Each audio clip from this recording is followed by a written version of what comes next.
গত ২ বছর ধরে আমাদের রাষ্ট্রপতি পদ নিয়ে সাসপেন্স ক্রমশ বাড়ছে। দেশে যে সংসদীয় পদ্ধতির সরকার ব্যবস্থা রয়েছে সেখানে কার্যত রাষ্ট্রপতির কোনো গুরুত্ব নেই। তাকে সবকিছুই প্রধানমন্ত্রীর পরামর্শে করতে হয়। এটা একটি অলংকারিক পদ। তো এই অলংকারিক পদ হওয়া সত্ত্বেও রাষ্ট্রপতির কতগুলো অন্তর্নিহিত ক্ষমতা রয়েছে, তাৎপর্য রয়েছে এবং ইন টাইম অফ ক্রাইসিস সে ইচ্ছে করলে অনেক কিছু করতে পারে। সে জরুরি অবস্থা জারি করতে পারে। সেনাবাহিনী প্রধানকে এবং যাকে বলা হয় প্রধান বিচারপতিকে আইনের আওতায় আনতে পারে। যেকোনো ফাঁসির আসামিকে যদিও প্রধানমন্ত্রীর বা আইন মন্ত্রণালয়ের সুপারিশে প্রধানমন্ত্রীর সুপারিশে হয়, তারপরেও যেকোনো ফাঁসির আসামিকে দণ্ড মওকুফ করে দেওয়া তার অধিকারের মধ্যে পড়ে। এবং এই কাজগুলো সবসময় যে নিয়ম মেনে হয়, নট লাইক দ্যাট। এই পদে বিভিন্ন সময় বিভিন্ন মানুষ এসেছেন। তারা কেবলমাত্র ফিতা কেটেছেন আর ওই বঙ্গভবনের বলয়ের বাইরে যেতে পারেননি। কিন্তু প্রেসিডেন্সিয়াল ফর্ম অফ গভর্নমেন্টে যেমন এই পদটি ব্যবহার করে বঙ্গবন্ধু, তারপর জিয়াউর রহমান, হুসেইন মোহাম্মদ এরশাদ তাদের ক্ষমতার চূড়ান্ত রূপ তারা দেখিয়েছেন। আবার দেখা গেল যে এই পদে কার্যত অলংকারিক, কিন্তু অলংকারিক থাকা সত্ত্বেও কিছুটা হলেও বিচারপতি শাহাবুদ্দিন আহমেদ যতদিন এই পদে ছিলেন সেখানে তার ওই পদের কিছু অনন্য বৈশিষ্ট্য তিনি রেখে গেছেন। আবার ক্রাইসিস মোমেন্টে বিএনপির জমানাতে যখন সেনাপ্রধান জেনারেল নাসিমের সঙ্গে সরকারের দূরত্ব চরমে, ঠিক সেই সময়টিতে আব্দুর রহমান বিশ্বাস যে সাহস নিয়ে, শক্তি নিয়ে সেনাপ্রধানকে পদচ্যুত করলেন, ঠিক সেম কাজটি কিন্তু ইয়াজউদ্দিন আহমেদ করতে পারতেন। তার সেই অধিকার ছিল। আবার সেম কাজটি শাহাবুদ্দিন চুপ্পু করতে পারতেন। একই কাজটি আরও অনেকে করতে পারতেন। কিন্তু সেই আব্দুর রহমান বিশ্বাসের মতো বিশ্বাসযোগ্যতা সবার মধ্যে ছিল না।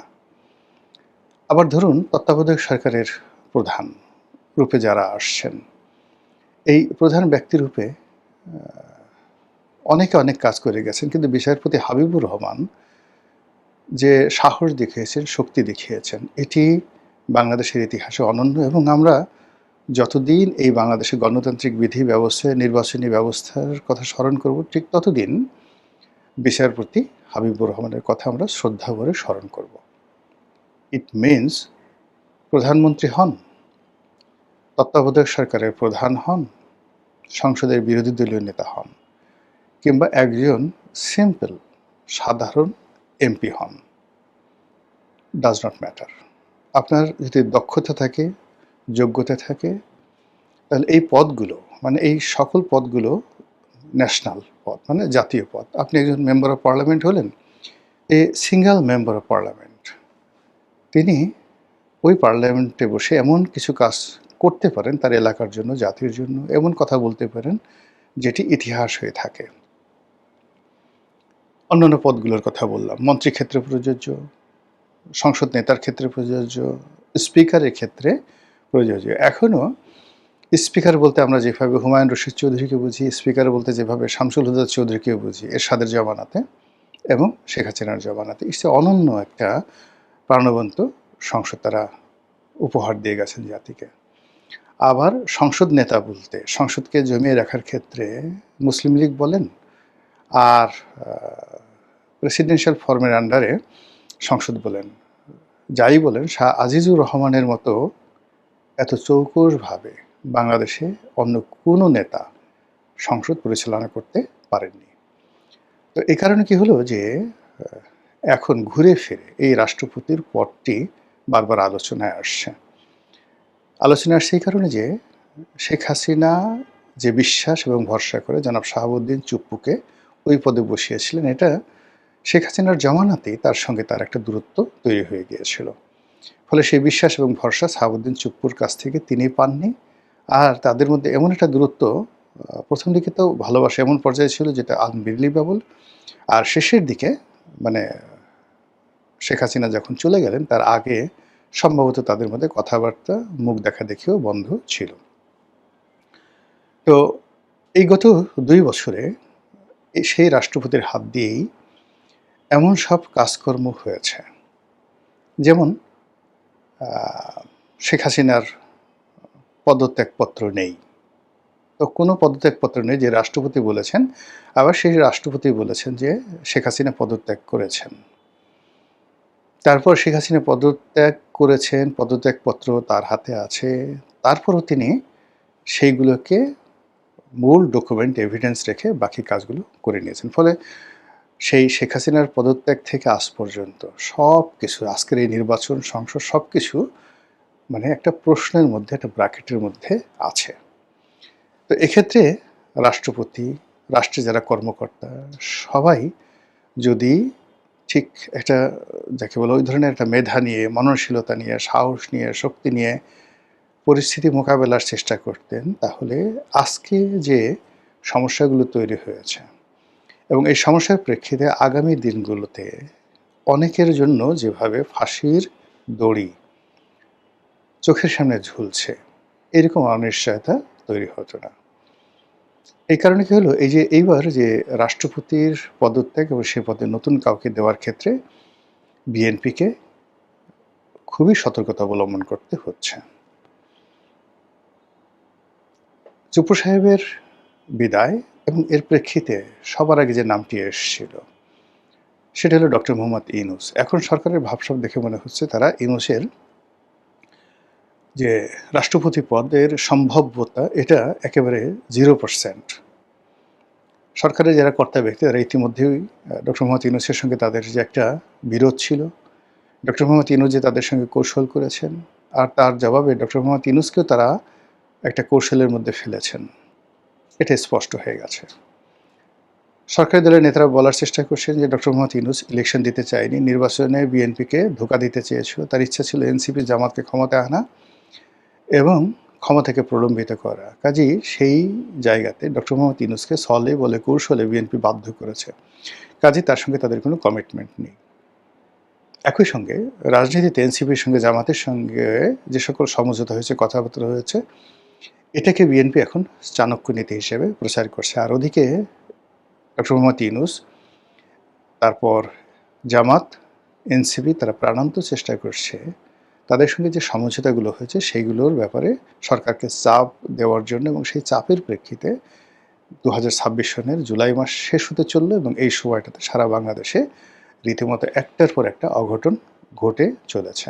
আর ঠিক সেই সময়টাতে রাষ্ট্রপতির পদ আপাতত বা কার্যত খালি আছে। ডক্টর মোহাম্মদ ইউনূসের পর সম্ভাব্য যে নামটি শোনা গিয়েছিল তিনি মির্জা ফখরুল ইসলাম আলমগীর। সকল পত্রিকায় bdnews.com-এর মতো বাংলাদেশের শীর্ষস্থানীয় অনলাইন পোর্টালে যখন খবর এলো, তখন সাংবাদিকরা জিজ্ঞাসা করলেন মির্জা ফখরুল ইসলাম আলমগীরকে। উনি ভদ্রলোক মানুষ, কার্যত তিনি বা দৃশ্যত তিনি আসলে বিব্রত হলেন। এ কারণ হলো আমরা খবর করে দিয়েছি, এমন খবর যে দলের নীতি নির্ধারকরা বসেছিলেন এবং সবাই মিলে সিদ্ধান্ত নেওয়া হয়েছে দলের মধ্য থেকেই কাউকে রাষ্ট্রপতি বানানো হবে এবং তিনি হবেন মির্জা ফখরুল ইসলাম আলমগীর। কিন্তু তিনি বললেন যে এটা নেহায়েতি গুঞ্জন, তিনি আর এগোননি। এবং এই ধরনের বিষয় অনেকের জন্য বিব্রতকর। মধ্যে একবার বর্ষিয়ার নেতা আলতাফ হোসেন চৌধুরী সম্পর্কে খবর আসলে তিনি স্পিকার হচ্ছেন, লোকজন ফুলের মালা নিয়ে মানে রীতিমতো একেবারে প্রস্তুত হয়ে আছে অনেকে।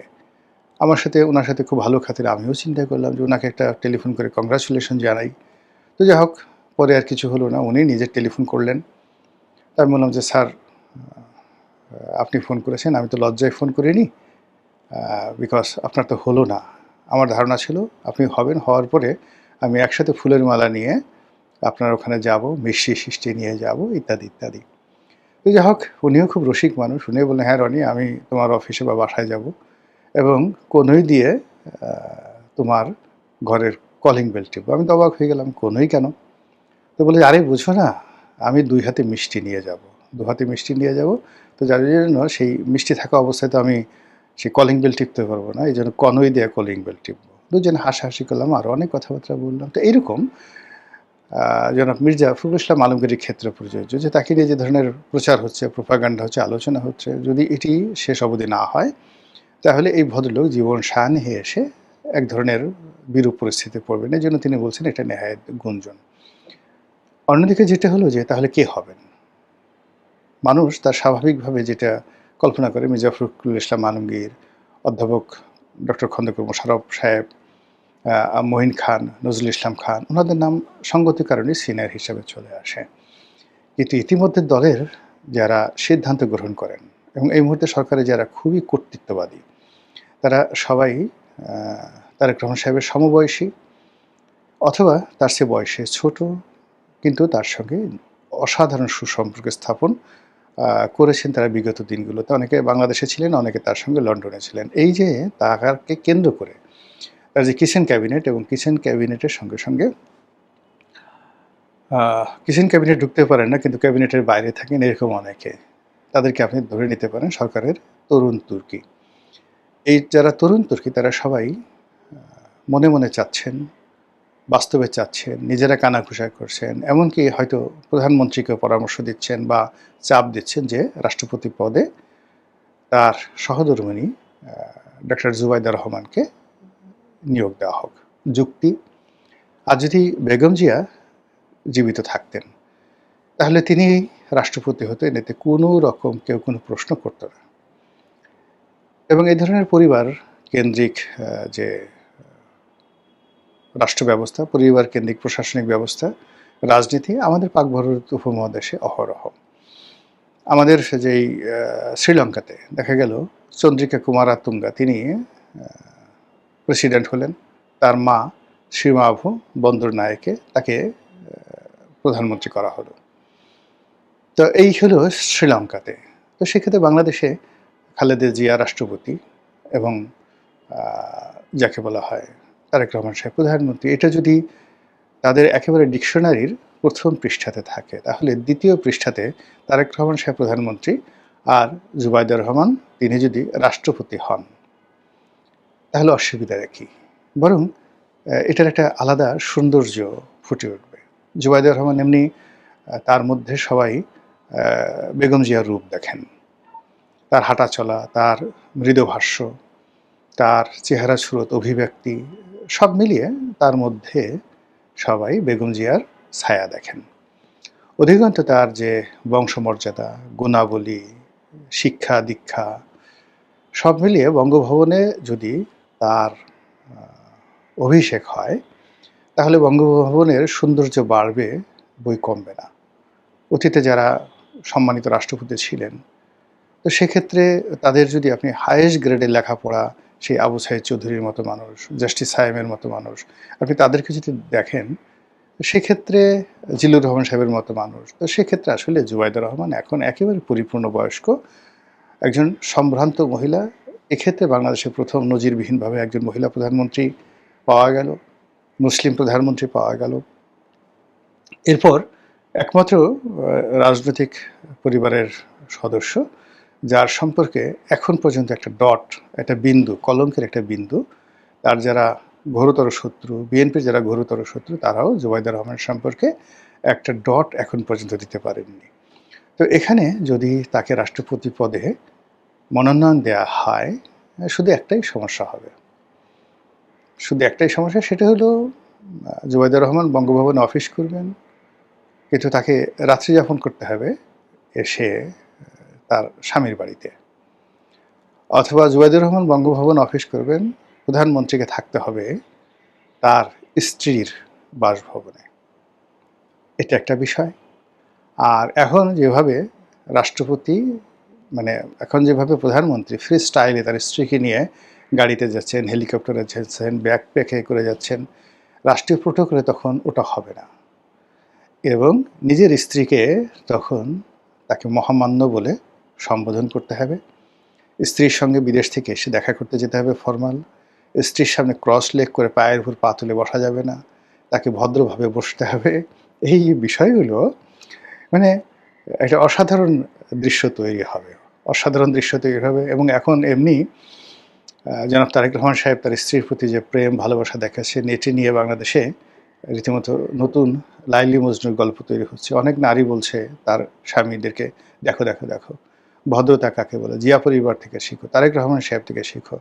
সে তার স্ত্রীর প্রতি কীভাবে দায়িত্ব কর্তব্য পালন করছে। আর তুমি মিনসে কোথাকার, সারা জীবন ইনকাম করো 2 পয়সা, তারপরে চাকরি করো, ক্যারানির চাকরি, বাসায় এসে জয়েন্ট সেক্রেটারি ভাব দেখাও, আর মাসে 20-25 হাজার টাকা ইনকাম করে মনে হয় যেন বাসায় এসে তুমি বিল গেটস হয়ে গেছো, ইলেন মার্কস হয়ে গেছো, এরকম ভাব দেখাও। অথচ দেখো তারেক রহমান সাহেব কীভাবে মাথায় ছাতি ধরেন, কীভাবে হাত ধরে তাকে প্লেন থেকে নামান বা অন্য জায়গাতে উঠান, এগুলো কি তোমার চোখে পড়ে না? তো এইরকম ঘটনা যখন ঘটবে, তখন এই যে পুরুষরা এখন যেভাবে নির্যাতিত হচ্ছেন তারেক রহমান সাহেবের কারণে, তারা স্বস্তির নিঃশ্বাস ফেলবেন।